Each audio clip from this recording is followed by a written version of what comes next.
দেখো, 1 নাম্বার দৃশ্যকল্পে দেওয়া আছে একটা কণিকের ইকুয়েশন দেওয়া আছে, তার মধ্যে 3টা কনস্ট্যান্ট আছে, যে x = by² + cy + a একটি কণিক। আর 2 নম্বরে দেওয়া আছে পরাবৃত্তের উপকেন্দ্রিক লম্বের প্রান্ত বিন্দুদ্বয় দেওয়া আছে। ঠিক আছে, তো প্রশ্ন হচ্ছে 1 নাম্বার আমরা অলরেডি পারি, 1 নাম্বারটা আমরা পারি, 2 নাম্বারটা একটু করাবো। তারপর একটু, এটা খুবই ইম্পর্টেন্ট, এটা পরীক্ষায় প্রায়শই এসে থাকে। 2 ধরনের একটা আছে, একটা হচ্ছে x = by² + cy + a, অথবা আর একটা থাকে হচ্ছে y = ax² + bx + c। আমরা একটু মনে করে দিচ্ছি আবারও, এত কণিকটির উৎকেন্দ্রিকতা নির্ণয় করো। এই যে ক নাম্বার, এটা খুবই সহজ। উৎকেন্দ্রিকতা নির্ণয় করতে বললে আমাদের a এবং b লাগবে। বুঝতেই পারছো, এটা একটা অধিবৃত্ত, x² / 2 - y² হচ্ছে হাফ হবে। খেয়াল করে দেখো, 2 দ্বারা যদি ভাগ করি তাহলে হাফ হবে, হচ্ছে 1। তো এটা আমি এক লাইনে না লিখে একটু ভাঙায় লিখায় দেখাই। x² - 4y² = 2, x² / 2 - 4y² / 2 = 1। তো এখানে দেখো, x² এর সঙ্গে কোনো সহগ নেই, কিন্তু y² এর সঙ্গে সহগ আছে, 2y² = 1। তো এটাকে আমরা কিভাবে সাজাবো? x² / 2 - y² এর সঙ্গে সহগ রাখা যাবে না, ওই 2টাকে একেবারে নিচে নামিয়ে দিব।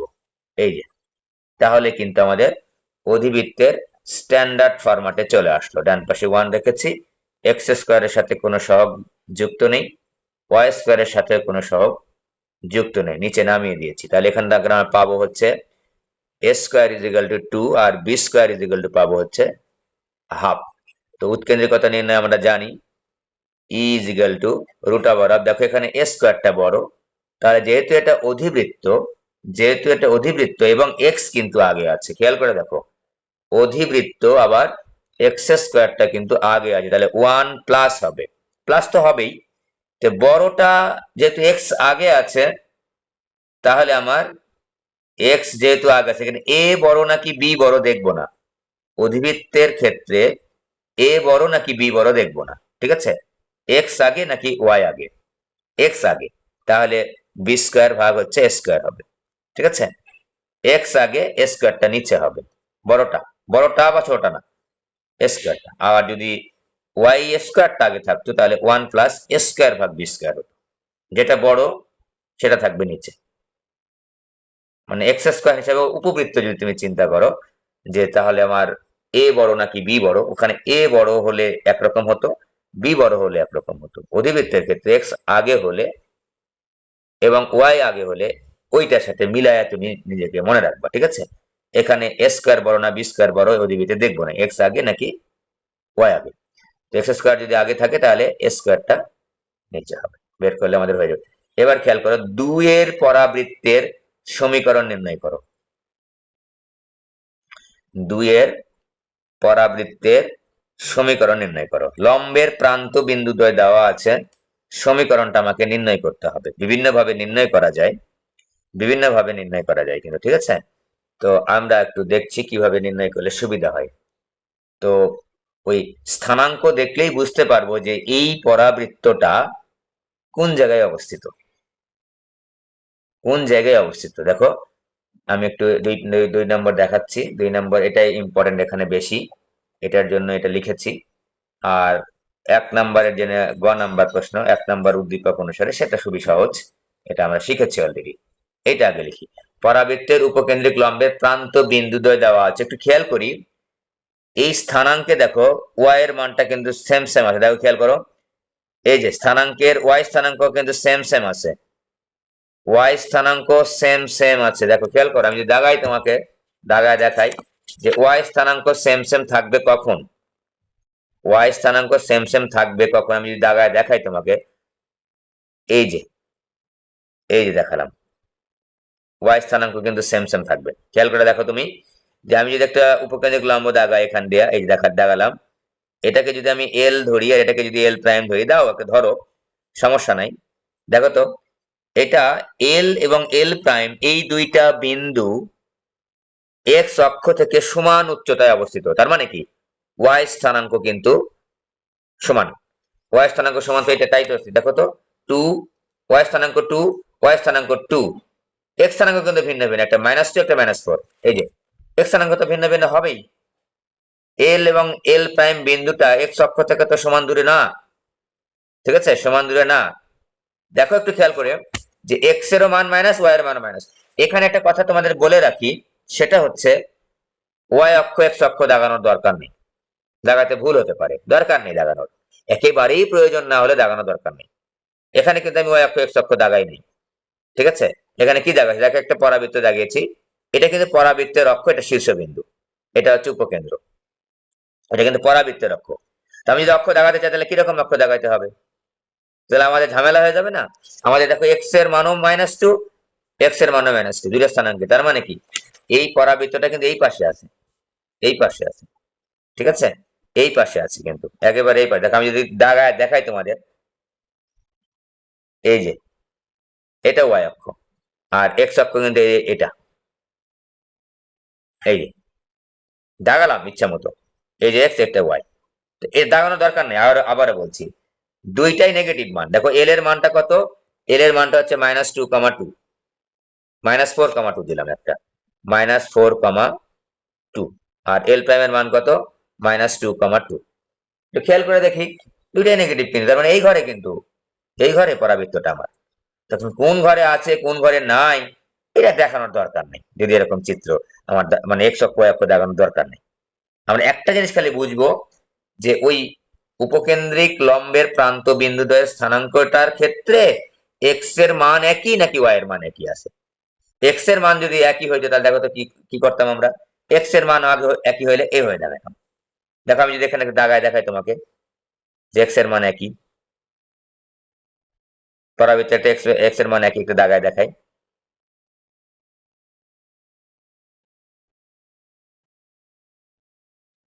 দেখো তুমি, এই যে উপকেন্দ্রিক লম্ব দাগালাম আর কি, এই যে এল, এল প্রাইম, খেয়াল করে দেখো, এই এল এবং এল প্রাইম বিন্দুটা এক্স অক্ষ বরাবর একই সমান দূরত্ব অতিক্রম করছে। তোমাকে যদি দেখাই, এই যে এই যে দূরত্ব, এই দূরত্ব, তার মানে এই ক্ষেত্রে কিন্তু এক্স এর মান একই, ওয়াই এর মান কিন্তু ভিন্ন ভিন্ন।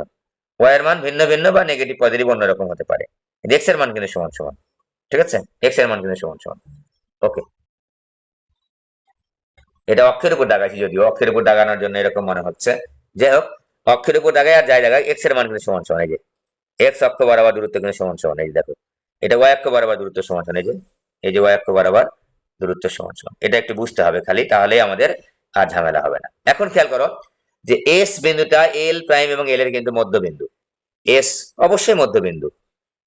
এস, এস স্থানাঙ্কটা বের করে নিচ্ছি, এস এর স্থানাঙ্ক, উপকেন্দ্র, উপকেন্দ্র এস এর স্থানাঙ্কটা বের করে নিচ্ছি। এস এর স্থানাঙ্কটা যদি আমরা বের করে নিই, তাহলে মধ্যবিন্দু, মধ্যবিন্দু দেখো তো, -4 + 2, -4 -3 আর 2 + 2 ভাগ হচ্ছে 2। একবারে মাঝখানের বিন্দু স্থানাঙ্কটা বের করলাম, ঠিক আছে, মাঝখানের বিন্দু স্থানাঙ্কটা বের করলাম।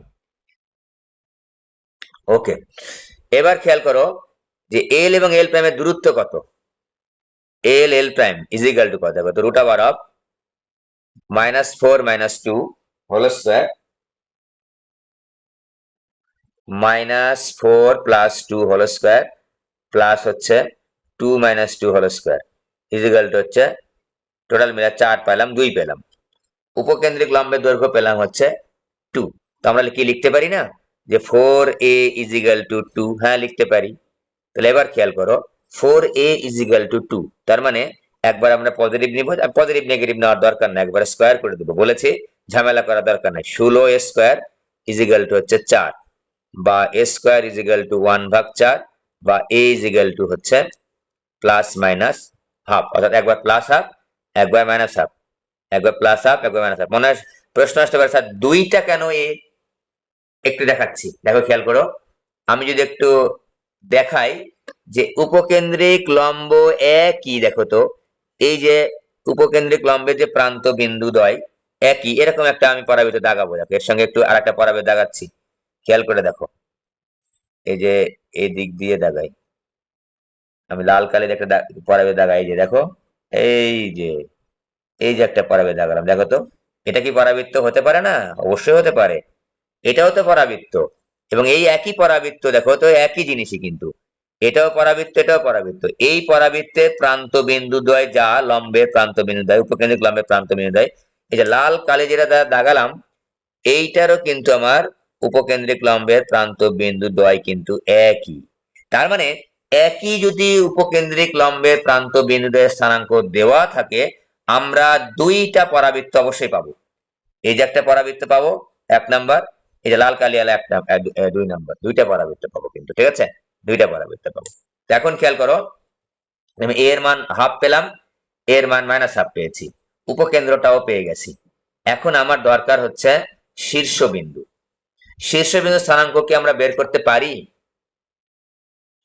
এই শীর্ষবিন্দু স্থানাঙ্ক কি বের করতে পারি আমরা? মনে আছে যে যে উপকেন্দ্রটার শীর্ষবিন্দু মূল বিন্দুতে না অন্য কোনো জায়গায়, ঠিক আছে, তাহলে তার শীর্ষবিন্দু কিভাবে নির্ণয় করতে হয় খেয়াল করে দেখো তো। আমরা দাগিয়েছিলাম যে শীর্ষবিন্দু স্থানাঙ্ক হচ্ছে, দেখো আমি একটু খেয়াল করে নেই, তা তো ভুলে গেছো কিনা জানি না, দাগাচ্ছি।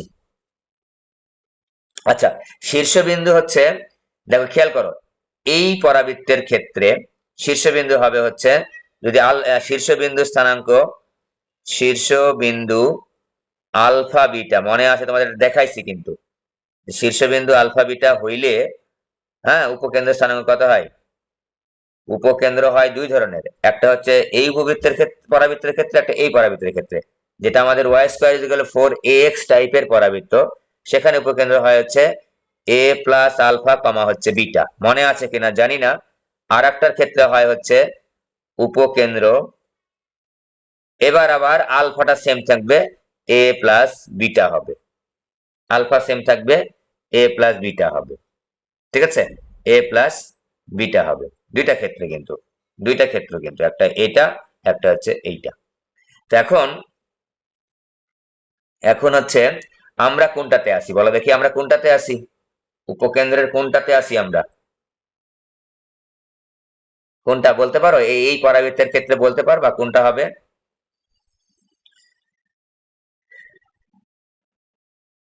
এখানে আমার ওয়াই এর মানটা কিন্তু সমান সমান, ওয়াই এর মানটা কিন্তু সমান সমান। এই বলো দেখি একদম।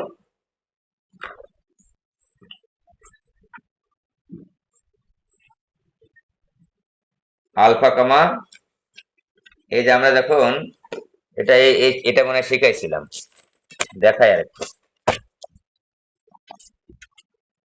যে এরকম আমি একটা যখন দাগাইছিলাম, যে এইরকম একটা পরাবৃত্ত, ঠিক আছে, এইরকম একটা পরাবৃত্ত,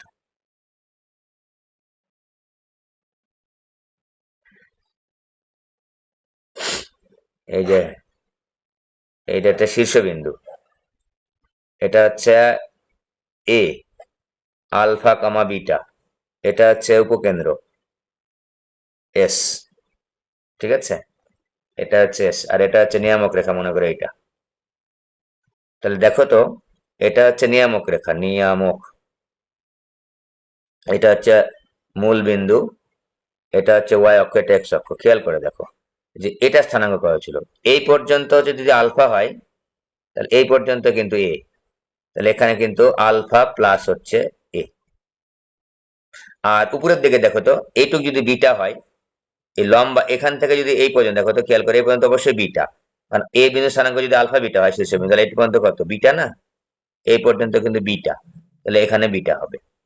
ওকে, তার মানে আমাদের যখন y square is equal to 4ax type, এটা y square is equal 4x টাইপে, আসলে y minus beta whole square is equal to 4a into x minus alpha টাইপের, এটা আলফা, এটার জন্য আমাদের alpha plus a comma beta. আর তাহলে এইটার জন্য কি হবে? এইটা কিন্তু উল্টাটা, এইরকম বা এইরকম, তখন হবে হচ্ছে উপকেন্দ্রটা হবে হচ্ছে আলফাটা ফিক্স থাকবে, আলফাটা ফিক্স থাকবে, আর এ প্লাস বিটা হবে, এখানে দেখো উপকেন্দ্র এ প্লাস আলফা আগায় গেছে, তো এই জন্য এ প্লাস আলফাটা হয়েছে beta, Y square equal 4x। এটা তো ওয়াই স্কয়ার ইকুয়াল 4x টাইপের না, এটা কিন্তু আমাদের, যেহেতু আমাদের ওয়াই এর মানটা ফিক্সড, এখানে উপকেন্দ্রিক লম্বের কিন্তু ওয়াই এর মানটা ফিক্সড, ঠিক আছে। তাহলে আমরা এখন পাবো কি, এটা পাবো আলফা। তাহলে আমরা কি পাচ্ছি, আলফা, আলফা আর এ প্লাস বিটা। তাহলে a plus beta, a plus beta is equal to, উপকেন্দ্রের স্থানাঙ্ক কত পাইছি, উপকেন্দ্রের স্থানাঙ্ক পাইছি হচ্ছে 2। এই যে আলফার মান হচ্ছে -3 আর 2 হবে হচ্ছে a plus beta is equal to 2। তাহলে beta is equal to 2 minus হচ্ছে এ, বা 2 মাইনাস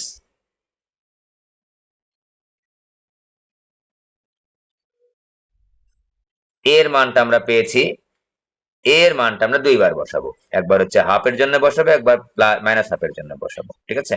আর আলফার মানটা আমাদের ঝামেলা নাই, আলফা ইজ ইকুয়াল টু -3 থাকবে, এটারই মতো হইলো, ঠিক আছে। না বুঝলে বাসায় ভালো করে বোঝার চেষ্টা করবা, না হলে ভাই ফুল কমন পাবা না, ফুল কমন পাবা না। এই ধরনের একটা পরীক্ষা আসবে, দুইটা প্রশ্ন আসবে, তার মানে এই না দুইটাই একেবারে ডাল ভাত আসবে, এরকম হবে না কিন্তু। এরকম একটা প্রশ্ন আসতেই পারে, এগুলো বোর্ডের প্রশ্নই কিন্তু দেখাচ্ছি, এগুলো কিন্তু বোর্ডের প্রশ্নই দেখাচ্ছি, ঠিক আছে। তাহলে একবার আলফার মানটা ধরবো হচ্ছে, আলফার মানটা 3 থাকলেই এর মানটা ধরবো একবার হচ্ছে হাফ, একবার মাইনাস হাফ। তাহলে এখন আমি লিখে নিচ্ছি a is equal to minus half হলে, বা a is equal to half হলে, a is equal to half হলে বিটা ইজ ইকুয়াল টু পাচ্ছি হচ্ছে 2 minus a, 2 minus half is equal to 3/2। আর a is equal to minus half হলে, minus half হলে beta is equal to পাচ্ছি 2 plus half is equal to হচ্ছে 5/2, 5/2। তাহলে আমাদের দেখো তো শীর্ষবিন্দু কত হলো, অতএব শীর্ষবিন্দু, শীর্ষবিন্দু হলো হচ্ছে একবার হচ্ছে আলফা জায়গায় বসবে হচ্ছে -3 কমা হচ্ছে 3/2, যখন আমি হাফ নিয়েছি, ঠিক আছে। আর যখন আমি হচ্ছে মাইনাস হাফ নিয়েছি, তখন পেয়েছি হচ্ছে আলফার জায়গায় -3 বসবে, আর বিটার জায়গায় বসবে হচ্ছে 5/2, বিটার জায়গায় বসবে হচ্ছে 5/2, ঠিক আছে। তো এখন খেয়াল করে দেখো, -3 -3/2 হ্যাঁ হয়েছে এরকম।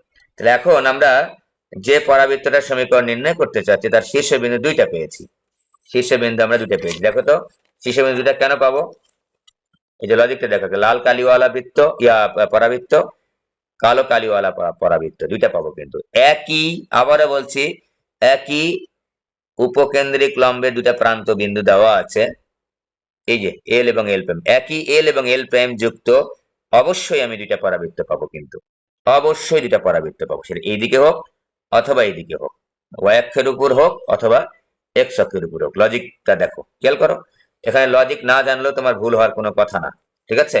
এখানে আবার একটা কথা বলে রাখি, এখানে বারবার বলি যে আমার যখন উপকেন্দ্রে এটার নাম কি 4a, 4a মানে হচ্ছে উপকেন্দ্রিক লম্বের দৈর্ঘ্য।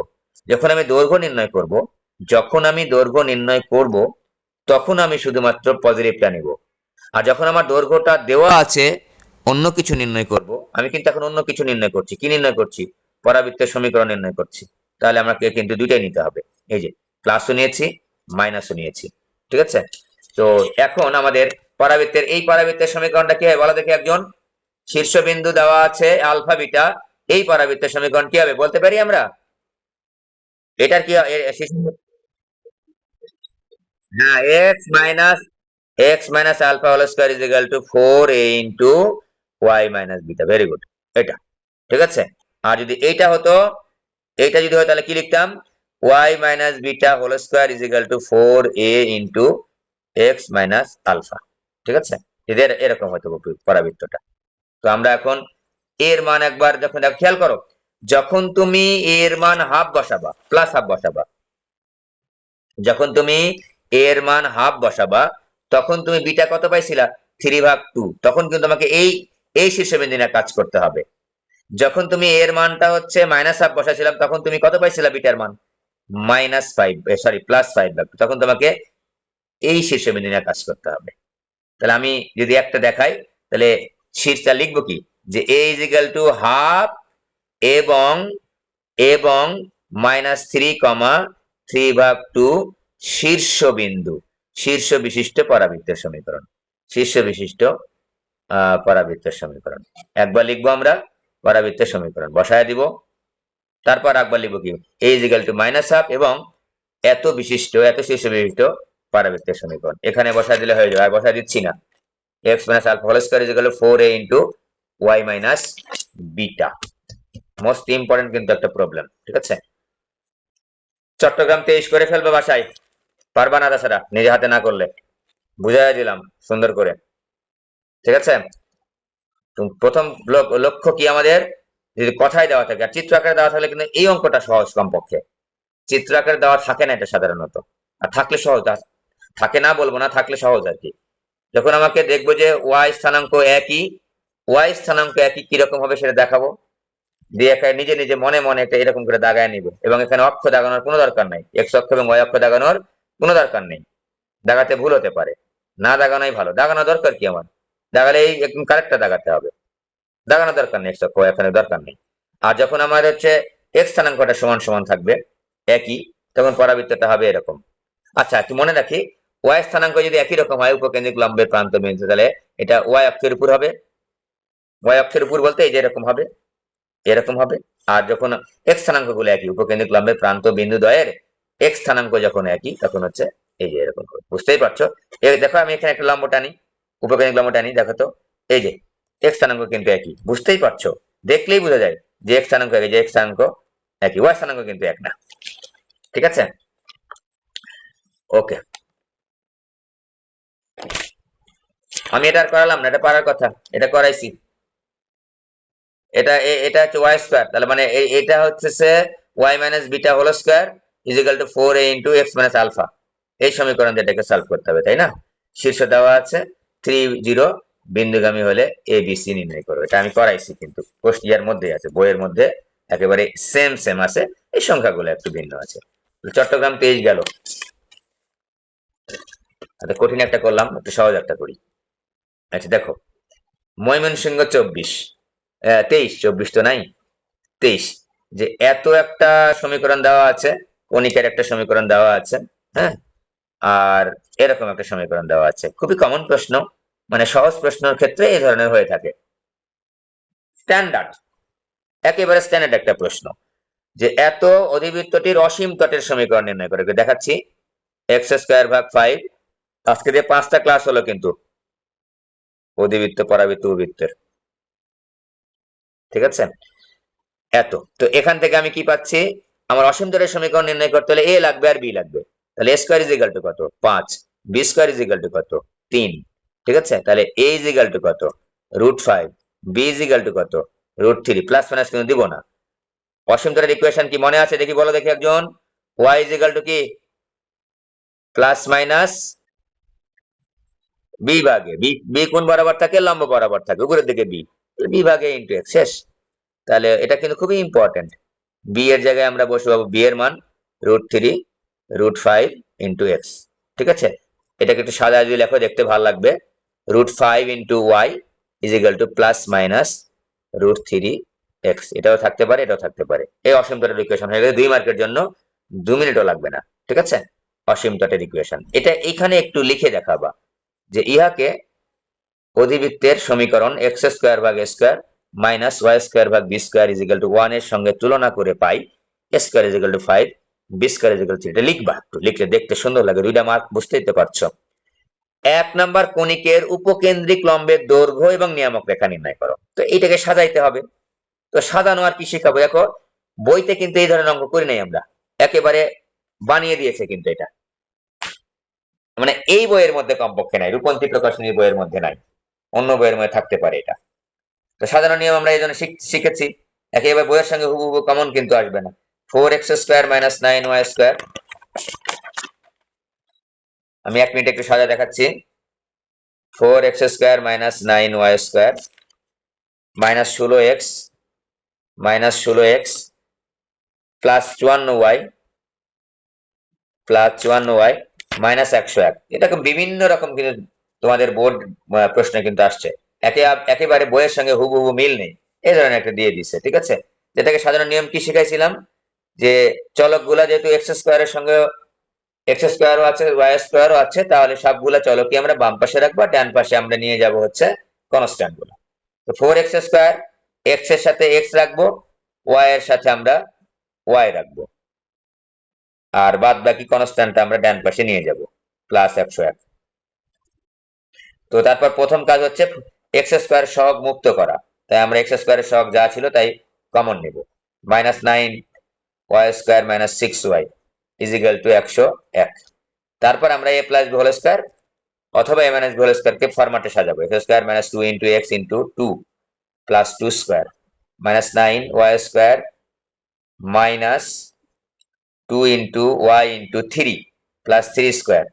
তারপর আমরা দেখব যে এ পাশে এবং ওই পাশে কত আছে।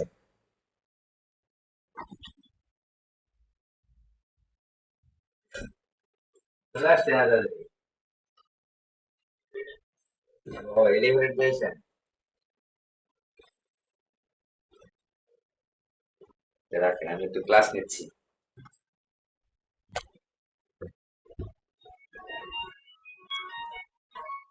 দেখো এর পাশে কি বেশি লিখছি আমরা একটু খেয়াল করে দেখি। 101 তো আছেই, আর এখানে দেখো 2 × 4 = 16 বেশি লিখছি, 16 লিখলাম। আর এখানে কি বেশি লিখছি, 3 × 3 = 9, 9 × 9 = 81, -81 বেশি লিখছি। এ পাশে যেভাবে বেশি লিখছি এই পাশে আমরা সেভাবেই বেশি লিখবো। এই পাশে প্লাস আকারে আমরা 16 বেশি লিখছি, প্লাস আকারে 16 লিখছি। এই পাশে আমরা মাইনাস আকারে বেশি লিখছি, মাইনাস আকারে এখানে বেশি লিখবো। ঝামেলা জানো, একবারে যোগ বিয়োগ করার কোনো দরকার নেই, ঠিক আছে। তো তারপর আমরা হিসাব নিকাশ করব।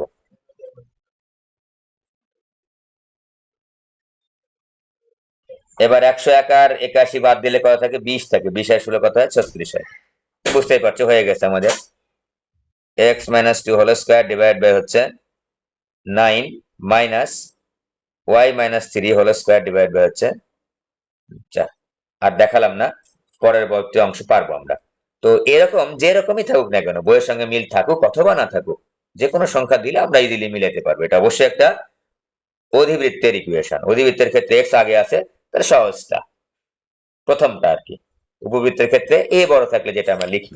ওকে, পরের প্রশ্ন দেখো তো, 2 নং পরাবৃত্তটির সমীকরণ নির্ণয় করো। আমার মনে হয় এটা করিয়েছি, অবশ্যই করিয়েছি। দেখো এই পরাবৃত্তটা দেখো একটু খেয়াল করে, যেটা বলার জন্য মনে পড়ছে। এইটার আসলে ইকুয়েশনটা মানে চিত্রটা সঠিক দেওয়া নেই, দেখো খেয়াল করে। এইটা কিন্তু y = 4 রেখা হতে পারে না। ময়মনসিংহ 23 এই প্রশ্নটা কিন্তু মানে চিত্র আকারে ভুল আছে। y = 4 অবশ্যই হতে পারে নিয়ামক রেখা, কিন্তু এই চিত্রে এটা কি আসলে y এর মান 4? না, এটা x এর মান 4। এখানে কিন্তু ভুল আছে। তাই আমরা এই ধরনের অঙ্ক কিভাবে সলভ করব? মনে করো আমি দেখতে পাচ্ছি চিত্রের মধ্যে ভুল আছে, তখন আমি চিত্রটা রিড্র করে নিব। দেখো তো, এই চিত্রটা তোমরা যদি রিড্র করে নাও, চিত্রটা হবে এরকম। চিত্রটা হবে হচ্ছে এইরকম, খেয়াল করে দেখো, ঠিক আছে। নিয়ামক রেখা যে y = 4, এই যে নিয়ামক রেখা y = 4, দেখো এইটা নিয়ামক রেখা y = 4। এভাবে হতে পারে, অথবা ঠিক আছে এরকম করে হতে পারে, এই যে এরকম হতে পারে, এরকম হতে পারে, মানে এরকম নিয়ামক রেখা y = 4 এরকম হতে পারে। এটা হচ্ছে নিয়ামক রেখা, খেয়াল করে দেখো। যাই হোক, এটা নিয়ে কোনো সমস্যা নাই কিন্তু, যে না আমার ওটা নিয়ামক রেখার জন্য অঙ্ক কি আমি করতে পারবো না, বা অঙ্ক ভুল লিখে চলে আসবো পরীক্ষার খাতায়, না। আমরা নিয়ামক রেখা দেওয়া আছে, এভাবে আমরা সলিউশন করে পরাবৃত্তের সমীকরণ বের করে ফেলবো। কি লাগবে আমার পরাবৃত্তের সমীকরণ বের করতে? নিয়ামক রেখা আছে, নিয়ামক রেখার উপর লম্ব রেখার সমীকরণ বের করব। তাহলে আমি কি পাবো, একটা কে পাবো, আসবে এক্স। লম্ব রেখার সমীকরণ শিখাইছিলাম কি মনে আছে একটু টেকনিক দিয়ে, যে শুধু y থাকলে x প্লাস k = 0 হবে, দেখার দরকার নাই। আর শুধু x থাকলে y প্লাস k = 0 হবে। শুধু x, এখানে শুধু y আছে, তার মানে কি এই রেখার সমীকরণ কি হবে, অবশ্যই x প্লাস k = 0 হবে। আর এখানে যদি x, ঠিক আছে। তো এখন মনে করো এটা কোন বিন্দুগামী, a বিন্দুগামী। তো a বিন্দুগামী যদি হয়, তাহলে এই বিন্দু যদি এখানে বসায় দাও, দেখো তো বসায়, এখানে বসায় দিচ্ছি ছোট্ট করে, এর পাশে নিয়ে আসি, ঠিক আছে। যে আমার x প্লাস k = 0 এই রেখাটা হচ্ছে কোন বিন্দুগামী? এ অফ 3,2 বিন্দুগামী, 3,2 বিন্দুগামী, এ অফ 3 এ অফ 1,3, 1,3 বিন্দুগামী। তো বসায় দাও 1,3, তাহলে k is equal to k plus 1 plus k is equal to 0 বা k ইজ ইকুয়াল টু -1। তো আমি k এর মানটা পেয়ে গেলাম, তাহলে x মাইনাস হইল রে 1,3 বিন্দুগামী, x এর মান তো 1ই হচ্ছে, ঠিকই তো আছে। তাহলে x minus x -1 is equal to 0, এটা গেল আমাদের হচ্ছে অক্ষরেখার সমীকরণ। একটু খেয়াল করো তো, অক্ষরেখার সমীকরণ যদি হয় x -1 ইজ ইকুয়াল টু 0, হ্যাঁ, তাহলে এই এখানে একটু এর হয়ে লিখি, এবার লিখতে সুন্দর হবে যে x ইজ ইকুয়াল টু 1, তাহলে এই অক্ষরেখা আর এই নিয়ামক রেখার ছেদ বিন্দুই তো জেড বিন্দু। তো জেড বিন্দু স্থানাঙ্ক কি বলতে পারি না যে 1,4? হ্যাঁ, অবশ্যই বলতে পারি 1,4। দেখো খেয়াল করো, x এর মান 1 মানে এই রেখাটা আর এই রেখার ছেদ বিন্দু জেড বিন্দু, তাহলে এই রেখাটা x ইজ ইকুয়াল টু 1 আর এই রেখাটা y ইজ ইকুয়াল টু 4, তাহলে জেড বিন্দু স্থানাঙ্ক পেয়ে গেলাম। জেড বিন্দু স্থানাঙ্ক যদি পেয়ে যাই তাহলে তো আমাদের আর সমস্যা নাই, তাহলে আমরা উপকেন্দ্র স্থানাঙ্ক তো পেতেই পারি। হ্যাঁ, পেতে পারি। এ জেড এস এর মধ্যবিন্দু পরাবৃত্তের সংখ্যা অনুসারে, তারপর আমরা SP is equal to PM বসায়া এটা সমীকরণ বের করবো। আমরা শিখাইছি এটা, ঠিক আছে, ময়মনসিংহ বিশেষ।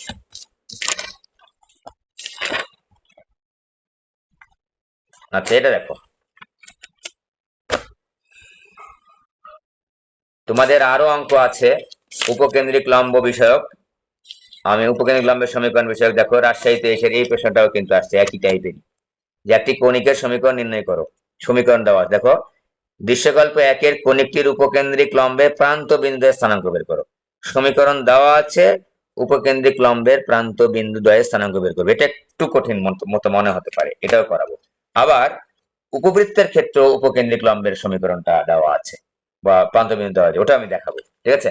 লিঙ্ক চলে গেলে, লিঙ্ক কেটে গেলে লিঙ্ক দিয়ে দিই। তার আগে এটা এই উপকেন্দ্রিক লম্ব দেখানোর আগে আমরা ঢাকাতে এই প্রশ্নটা একটু করে আসি। সুন্দর একটা প্রশ্ন ছিল এটা, ঠিক আছে, একেবারেই কনসেপচুয়াল একটা প্রশ্ন, খুবই কনসেপচুয়াল একটা প্রশ্ন। দেখো, এই যে আমার একটা পরাবৃত্ত দেওয়া আছে, ঠিক আছে, এটা পারবো আমরা, এটা এটা এটা দেখছি না। এই যে একটা বড় একটা উপবৃত্তের সমীকরণ দেওয়া আছে, ওখান থেকে বলেছে নিয়ামক রেখার সমীকরণ বের করতে, সাজাইতে হবে, সাজাটা যায় নিয়ামক রেখার সমীকরণ বের করতে বাদ, ঠিক আছে। অধিবৃত্তের অসীম তট বের করো, তো অসীম তট বের করা তো খুবই সহজ। 4x² - 9y² = 36, ভাগ করে দিবা, x² ভাগ 9 - y² ভাগ 4 = হচ্ছে 1, অতএব a² = 9, b² = 3, তাহলে a = 3, b = 2, b² = 4, তাই না? তাহলে আমাদের অসীম তট রেখার সমীকরণ হবে y = প্লাস মাইনাস b ভাগ a ইন্টু এক্স, b ভাগ a ইন্টু এক্স, ঠিক আছে। এই সমীকরণটা একবারে লিখবা না, সূত্রটা লিখবা আগে, যে y = প্লাস মাইনাস b ভাগ a ইন্টু এক্স, লিখে এটা লিখবা। ওকে, এইটুকু লিখলে 2 নাম্বার পাবো আমরা। ওকে, এবার দেখো 2 এর সিবি এর দৈর্ঘ্য বের করতে বলেছে। এইটা বি বিন্দু, এই সিবি এর দৈর্ঘ্যটা বের করতে বলেছে, এইটুকু আমার দৈর্ঘ্যটা বের করতে বলেছে। এবং এখানে আমার শর্ত দেওয়া আছে যে ওসি = 9 দেওয়া আছে, সরি 3 দেওয়া আছে, ওসি = 3 দেওয়া আছে। চিত্রটি একটি পরাবৃত্তের বলে দেওয়া আছে উদ্দীপকের মধ্যে। তা দেখো তো, এই পরাবৃত্তটার উপর দুইটা বিন্দু আছে, নাম্বার 1 পি অফ 60 বিন্দু আছে, নাম্বার 2 এ অফ 04 বিন্দু আছে, এবং এ হচ্ছে পরাবৃত্তটার শীর্ষবিন্দু। বুঝতেই পারছো, এইটা যদি পরাবৃত্ত হয়, এইটা যদি পরাবৃত্ত হয় যে চিত্রটা, তাহলে অবশ্যই এটা এ হচ্ছে শীর্ষবিন্দু, এটা বলার আর অপেক্ষা রাখে না। অঙ্কের মধ্যে বলে দেওয়াই ছিল যে এ হচ্ছে শীর্ষবিন্দু, আমি সংক্ষেপে লিখেছি সিবি এর দৈর্ঘ্য নির্ণয় করো। তাহলে এখন দেখো তো, সিবি এর দৈর্ঘ্য নির্ণয় করতে হলে দুই ভাবে করা যেতে পারে। একটা হচ্ছে সি বিন্দু স্থানাঙ্ক বের করতে হবে, আর বি বিন্দু স্থানাঙ্ক বের করতে হবে। তাহলে ওই সিবি এর মধ্যে ওই দূরত্ব আমরা কিন্তু পেয়ে যাবো। সি বিন্দু স্থানাঙ্ক কিন্তু অলরেডি আমরা পেয়ে গেছি। কিভাবে? দেখো তো, ও থেকে সি এর দূরত্ব হচ্ছে 3, তার মানে সি বিন্দু স্থানাঙ্ক হচ্ছে 3,0। যেহেতু এটা মূল বিন্দু এবং এটা এক্স অক্ষ ওয়াই অক্ষ, সুতরাং সি বিন্দু যেহেতু মূল বিন্দু থেকে 3 একক দূরে আছে আর ওয়াই অক্ষ বরাবর কোনো দূরত্ব অতিক্রম করে নাই, সুতরাং সি বিন্দু স্থানাঙ্ক কিন্তু 3,0, এটা বলার অপেক্ষা রাখে না। তো সি বিন্দু স্থানাঙ্ক কিন্তু 3,0টা পেয়ে গেছি আমরা, ঠিক আছে। এখন বি বিন্দু স্থানাঙ্কটা বের করতে চাই। তো বি বিন্দু স্থানাঙ্কটা বের করার জন্য আমাকে প্রথমে এই পরাবৃত্তের ইকুয়েশনটা বের করতে পারি। তো এখন দেখো তো, এই পরাবৃত্তের শীর্ষ বিন্দু আছে 0,4, আমি একেবারে গ নাম্বারে চলে গেলাম। পরাবৃত্তের শীর্ষ কত? 0,4। 0,4 এই পরাবৃত্তের, খেয়াল করবা, শীর্ষ বিশিষ্ট পরাবৃত্তের সমীকরণ একজন বলতে পারবা কি হবে? এটার চেহারাটা দেখো। হ্যাঁ, এক্স হবে। x minus alpha whole square is equal to 4a into y minus beta। তাহলে x minus alpha এর জায়গায় 0 বসবে, কারণ আমরা শীর্ষ বিন্দু স্থানাঙ্ককে আলফা বিটা বলি। তাহলে x minus 0 whole square is equal to, ঠিক আছে, 4a into y minus 4। ওকে, এখন এই যে আমার পরাবৃত্তটা আমি পেয়ে গেলাম সমীকরণটা, এখানে একটা আননোন ভেরিয়েবল আছে, তার নাম হচ্ছে a। এই a বের করার জন্য বলেছি আমরা যে কোনো একটা সমীকরণের মধ্যে যদি কোনো আননোন ভেরিয়েবল থেকে থাকে, তাহলে সেটা বের করার জন্য আমরা ওই সমীকরণ এর উপরে, ওই রেখার উপরে বা ওই বক্ররেখার উপরে একটা জানা বিন্দু লাগবে। হ্যাঁ, জানা বিন্দু আমাদের এখানে আছে একটা, P(60)। এটা কিন্তু ওই পরাবৃত্তের উপরই অবস্থিত। তাহলে এই P(60) বিন্দুটা দিয়ে এটাকে সিদ্ধ করালে এর মানটা আমরা পেয়ে যাব। সিদ্ধ করাই, x² is equal to 4a into y minus 4। পরাবৃত্তের উপর উপর একটা বিন্দু হচ্ছে P(0) বিন্দুটি অবস্থিত, 6,0 বিন্দুটি অবস্থিত, তাই না? বিন্দুটি অবস্থিত। তাহলে আমার সিদ্ধ হলো। সিদ্ধ হলে কি করবো আমরা? x এর জায়গায় বসাবো 6 এর উপর square is equal to 4a into y এর জায়গায় বসাবো 0, আর এখানে 4।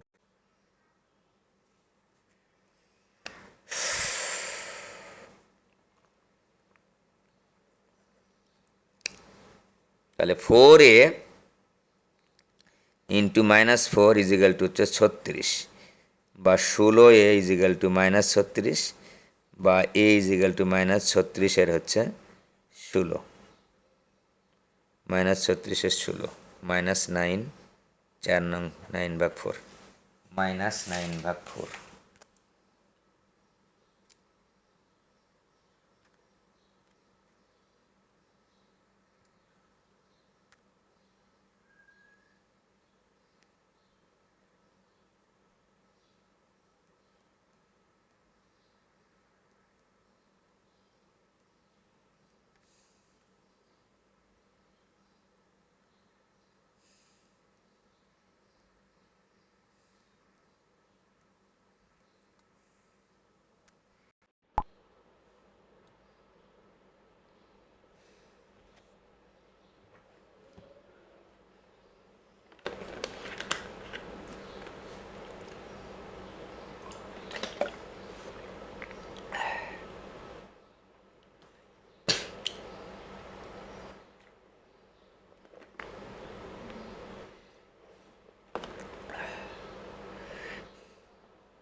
a এর মানটা আমরা 9/4 পেয়ে গেছি, ঠিক আছে?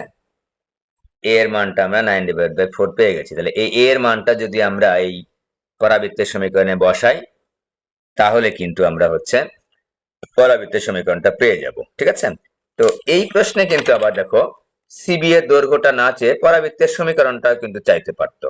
সেই পরাবৃত্তের সমীকরণটা কিন্তু আমরা অলরেডি পেয়ে গেছি। x² is equal two 4, a এর মান হচ্ছে -9/4 ইন্টু y বিয়োগ 4। তো কত পেলাম? x² is equal two -9y - 4। এটা আমরা পেলাম হচ্ছে পরাবৃত্তের ইকুয়েশন, ঠিক আছে? এখন খেয়াল করো তো, তো আমি এখন চাচ্ছি, মানে পরাবৃত্তের ইকুয়েশন কিন্তু হয়ে গেছে, তো এই পরাবৃত্তের উপরে আমি বি বিন্দু স্থানাঙ্কটা চাচ্ছি। আমার টার্গেট হচ্ছে বি বিন্দু স্থানাঙ্কটা নির্ণয় করা। তো কমন সেন্স কি বলে? কমন সেন্স বলে যে এই বি বিন্দুটা এই ওয়াই অক্ষ থেকে যত দূরে অবস্থিত, এই সি বিন্দুটাও কিন্তু তত দূরে অবস্থিত। দেখো তো একেবারে সিম্পল একটা ব্যাপার স্যাপার। দেখো তো বিসি একটা সমান্তরাল, বিসি হচ্ছে ওয়াই অক্ষের সমান্তরাল, তাহলে আমরা কি বলতে পারি যে সি বিন্দুর সি বিন্দুর যেটা এক্স স্থানাঙ্ক বা ভুজের মান, বি বিন্দুর ভুজের মান একই। ঠিক আছে, তাহলে এই বি বিন্দুর ভুজের মান কত হবে? 3, কমা আর একটা যে কোনো একটা কোটির মান তো আমি জানি না, কোটির মান তো আমি জানি না, তো কোটির মান ধরে নাও, কোটির মান ধরে নাও হচ্ছে এইচ ধরে নাও বা কে ধরে নাও, কোটির মান কে ধরে নিলাম। ঠিক আছে, যেটা বিসি রেখাটি, বিসি রেখাটি আমি যদি লিখে নাও যে বিসি রেখাটি ওয়াই অক্ষের সমান্তরাল, ওয়াই অক্ষের সমান্তরাল। ঠিক আছে, চিত্রে, চিত্রে বিসি রেখাটি ওয়াই অক্ষের সমান্তরাল। অতএব লিখছি না, আমি বলছি, তোমরা লিখবা বা না লিখলেও চলবে, যে অতএব সি বিন্দু এবং বি বিন্দুর স্থানাঙ্কের ভুজের মান একই। এই যে দেখে দেখে বলবা, মুখস্থ করার কোনো অবকাশ নেই এখানে। এই যে ও থেকে এই যে দূরত্বটা, এই দূরত্বের নাম কি? 3। তাহলে এখান থেকে দেখো তো এইটুকু দূরত্বের নাম কি? অবশ্যই 3 হবে। তার মানে কি, ওয়াই অক্ষ থেকে যে দূরত্ব এক্স অক্ষ বরাবর গেছে, এক্স অক্ষ বরাবর যে দূরত্বটা ওয়াই অক্ষ থেকে, সেটাই তো ভুজের মান। তো ভুজের মানটা কিন্তু সি বিন্দুরও যা, বি বিন্দুরও তাই হবে। কোটির মান ধরে নিলাম হচ্ছে কে। তাহলে আমাদের বি বিন্দু স্থানাঙ্ক কত পেলাম আমরা? 3, কে। ঠিক আছে, আমি সংক্ষেপে লিখলাম। তাহলে ওই যে বি অফ 3, কে বিন্দুটি আসলে ওই পরাবৃত্তের উপরিত অবস্থিত, বিন্দুটি পরাবৃত্তের উপরিত অবস্থিত। তাহলে এই বি অফ কে বিন্দু দ্বারা, হ্যাঁ, এই পরাবৃত্তটা সিদ্ধ করব, সিদ্ধ করলেই আমরা ওই কে এর মানটা পেয়ে যাব। কে এর মানটা পেয়ে যাব মানে কি? কোটির মানটা পেয়ে যাব। ঠিক আছে, বি বিন্দুর কোটির মানটা পেয়ে যাব। যে কে, কে কোটির মান কে ধরতে পারো, কিছু না ধরলে ওয়াই ধরতে পারো, কোনো সমস্যা নাই। আবার বিটা ধরতে পারো, তোমার ইচ্ছা। এটা ধরেছি আমরা, আননোন যে কোনো একটা সংখ্যা ধরে নিয়েছে। ঠিক আছে, 2 নং পরাবৃত্তের উপর অবস্থিত।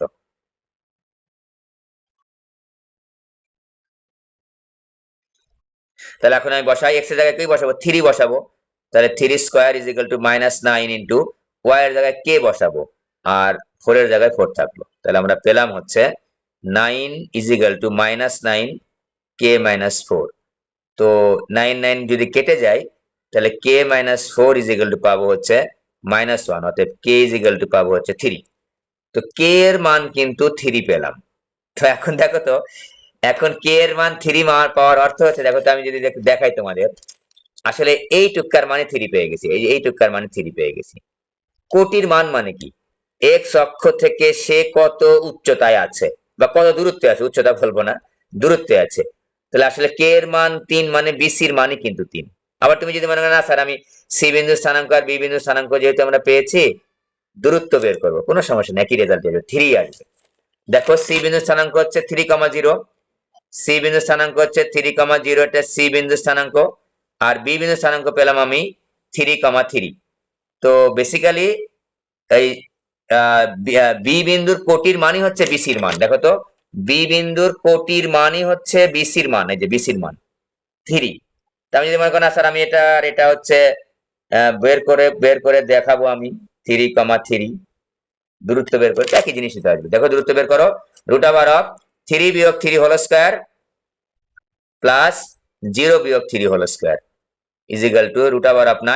√9 একই জিনিসই আসে, একই জিনিস আসারই তো কথা।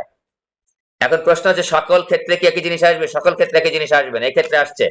কারণ এক্ষেত্রে হচ্ছে এই বি বিন্দুটা, এখান থেকে আমি দূরত্ব চাইছি বিসি, এই সি বিন্দু যেখানে থাকতো, এখানে যদি থাকতো, তাহলে কিন্তু আর হইতো না।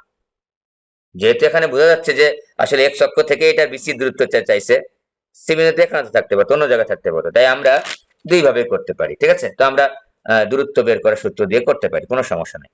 তো দূরত্ব বের করে দেখাবা, বি বিন্দু স্থানাঙ্ক সি বিন্দু স্থানাঙ্ক যেহেতু আমরা পেয়ে গেছি, দূরত্ব বের করে আমরা দেখাবো। ঠিক আছে, ওকে। আচ্ছা, ওটা করবো, সবই করবো। যেগুলো একটু ঝামেলাযুক্ত প্রবলেম সেগুলোই আমি তুলেছি, এবং তোমাদের বোর্ড প্রশ্নগুলো একটু দেখে নিও যে একেবারেই যে সব বোর্ডের প্রশ্ন সহজ আসছে বিষয়টা এরকম না।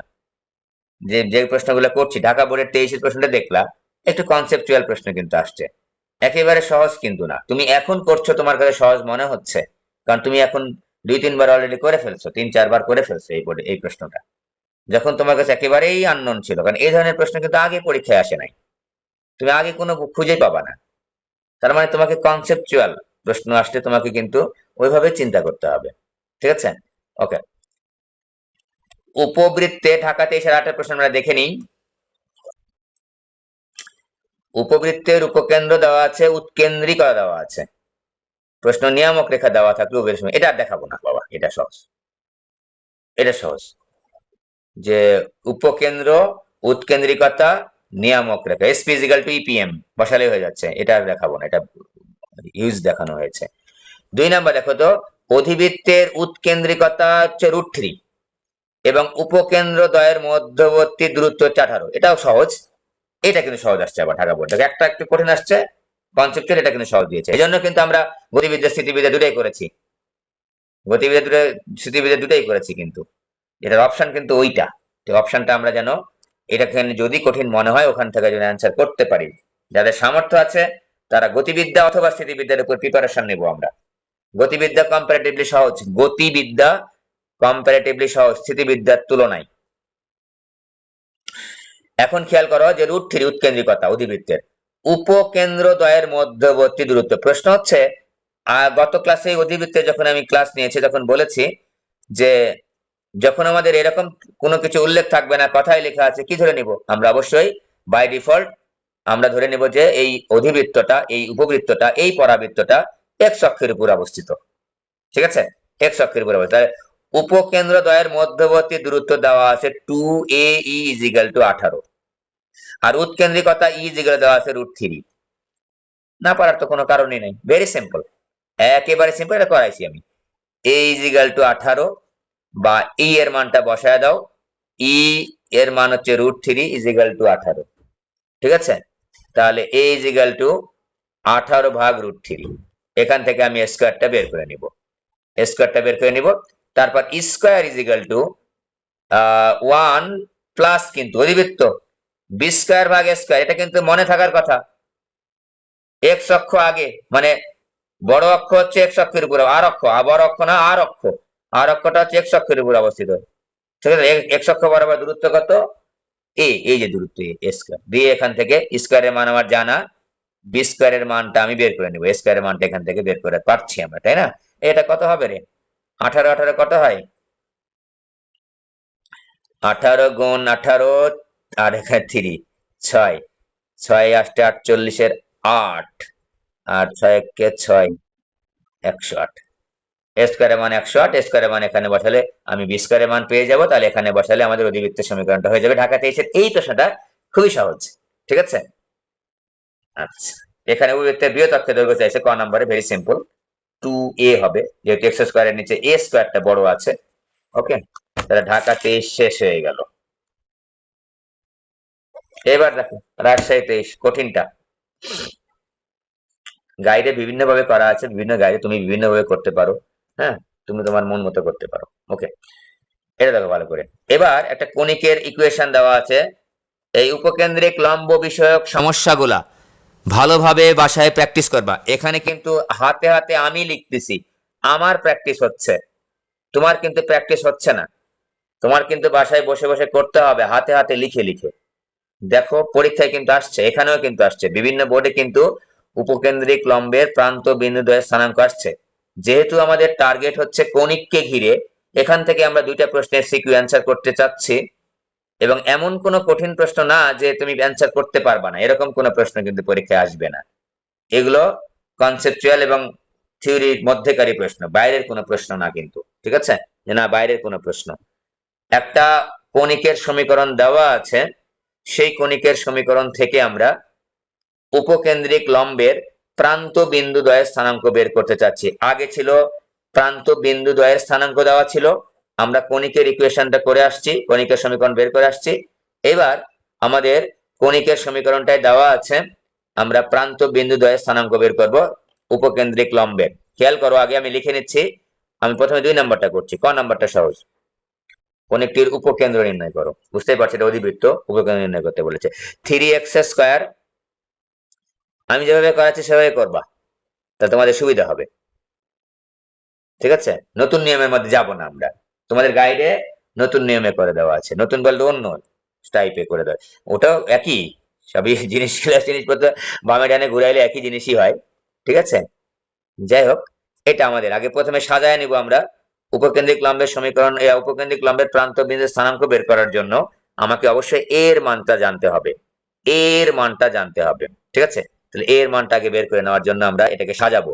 সাজানোর নিয়ম ছিল যে কণিকের ক্ষেত্রে যেটা পরাবৃত্তওয়ালা, সেটা সবগুলা চলক একটা বাম পাশে রাখবো যেগুলোর উপর স্কয়ার আছে। এখানে এক্স এর উপর স্কয়ার আছে, তাই এক্স স্কয়ারের এক্স সম্বলিত চলকগুলা বাম পাশে রাখবো, আর অন্যগুলো আমরা ডান পাশে নিয়ে যাব। ঠিক আছে, যখন তোমরা একটা ইকুয়েশন সাজাবো, এত তাড়াহুড়া করে সাজানোর দরকার নেই। ঠিক আছে, যথেষ্ট সময় আছে কিন্তু, সুতরাং আস্তে ধীরে সাজাবা। পরের কাজ হচ্ছে x² + 3x, x² কে সহগ মুক্ত করা। এই পাশে কিন্তু কাজ করব না, আগেই 6 এখানে কমন নিব না, আগেই আমরা 6 কিন্তু কমন নিব না, কারণ এখানেও কিছু লেজুর আছে, ওই লেজুর গুলো পাশে পার করে দিব। পার করে দেওয়ার পর আমরা এখানে 6 কমন নিব। তো দেখো, 3 x² + 2 * x * 3/2 লাগবে কিন্তু, প্লাস 3/2 কিন্তু লাগবে। ঠিক আছে,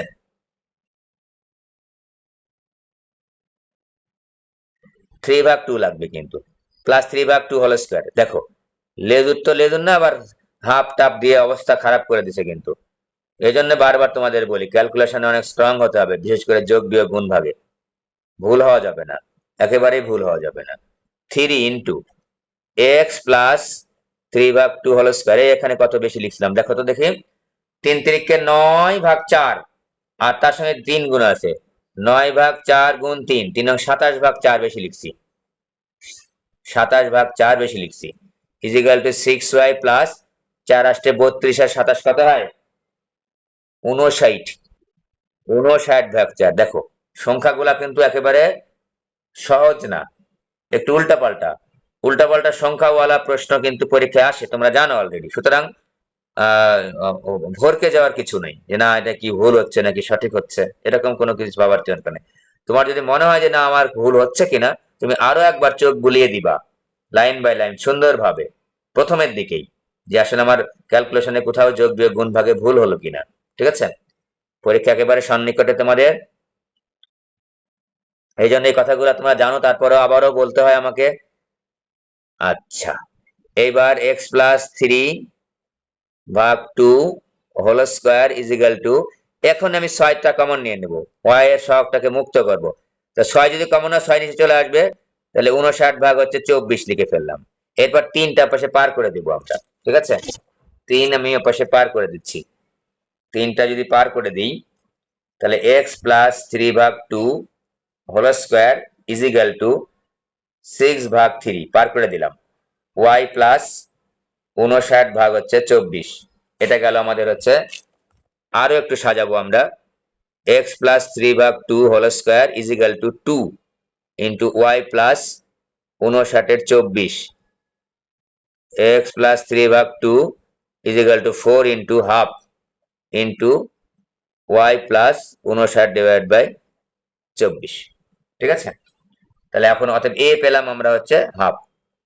এবং শীর্ষবিন্দু মনে হয় আমরা ইজিলি বের করতে পারি, এটা তো অনেক বড় একটা প্রবলেম। এখানে আমাদের চাইছে যে অন্য কিছু চাইছে, অন্য কিছু বলতে হচ্ছে উপকেন্দ্রিক লম্বে প্রান্ত বিন্দুদ্বয়ের স্থানাঙ্ক চেয়েছে। এখানে আমি সরাসরি শীর্ষবিন্দু লিখলাম। শীর্ষবিন্দু জানো x = 0, y = 0, বসাইলে আমি কি পাবো? এখানে এখানে পাবো হচ্ছে -3/2,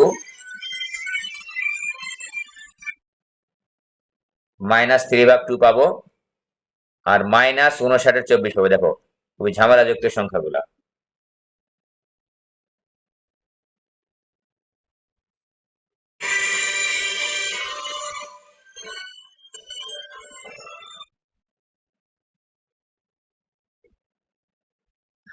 এই গেল আমাদের হচ্ছে শীর্ষবিন্দু। ঠিক আছে, এবার আমরা উপকেন্দ্রিক লম্বের প্রান্ত বিন্দু দ্বয়ের স্থানাঙ্কটা বের করব। শীর্ষবিন্দুকে মনে মনে কি ধরি আমরা? আলফা বিটা, তাই না? আলফা বিটা ধরি, মনে মনে তো এটা ধরি, আর এ হচ্ছে গেল। এখন তোমাদের কি মনে আছে যে উপকেন্দ্রিক লম্বের শীর্ষ বিন্দু স্থানাঙ্ক কত ছিল? দেখি বলতে পারি কিনা, দেখি। আমি দাগায় দেখাচ্ছি, মনে না থাকলে কোনো সমস্যা নাই, মনে না থাকলে কোনো সমস্যা নাই, ঠিক আছে? তো আমরা জেনারেলটাকে দাগাই, দুটোই দাগায় দেখাচ্ছি, এই পাশে দাগাই আগে, জেনারেলটাকে দাগাই। জেনারেলটা বলতে আমরা যেটা লিখে লিখে প্রথম থেকে অভ্যস্ত, y square is equal to 4x, এটা আগে দেখাই। এই যে দেখো, এইটা, এইটার উপকেন্দ্রিক লম্বের প্রান্ত বিন্দু হচ্ছে কি ছিল দেখো তো, এটা এল ছিল, এটা এল প্রাইম ছিল, মনে আছে? এটা স্থানাঙ্ক কত বলো দেখি? এটা মনে করো আমার হচ্ছে, দেখো এটা হচ্ছে এই পর্যন্ত দূরত্ব কত, এ না? তাহলে এ কমা হচ্ছে, আর এই পর্যন্ত দূরত্ব কত, 2a। তাহলে এ কমা 2a, আর এটা ছিল হচ্ছে এ কমা হচ্ছে -2a, এটা ছিল, এটা হচ্ছে একেবারে যখন মূল বিন্দু ছিল।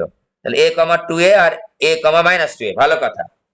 এবার যখন আমি এটাকে ঘুরায় পেঁচায় দিলাম, ঘুরায় পেঁচা যখন আমি এভাবে এভাবে উঠাবো, দেখো তো, এভাবে উঠালাম, দেখো এটা এখন মনে করো এক্স অক্ষ, এটা ওয়াই অক্ষ। এবার এটা উপকেন্দ্রিক লম্বের প্রান্ত বিন্দু। এখন কি আর এ কমা 2a আর এ কমা -2a লিখবো? এখন কি লিখবো বলো দেখি? এল এল প্রাইম।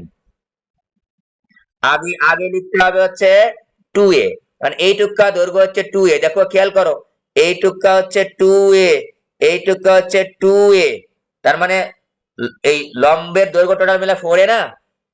লম্বের দৈর্ঘ্য টোটাল মিলে 4a, তাহলে এইটুক 2a, টুক 2a, তাহলে দেখো তো এইটুক কত, এইটুক 2a, এইটুক কত 2a, তার মানে এবার কিন্তু এটা এইভাবে চলে গেছে, তার মানে এটার স্থানাঙ্ক হবে কত? এটা হবে হচ্ছে -2a কমা হচ্ছে উপরের দিকে তো এ থাকবে, এখানে হচ্ছে 2a কমা হচ্ছে এ, উপরের দিকে এ থাকবে, ঠিক আছে?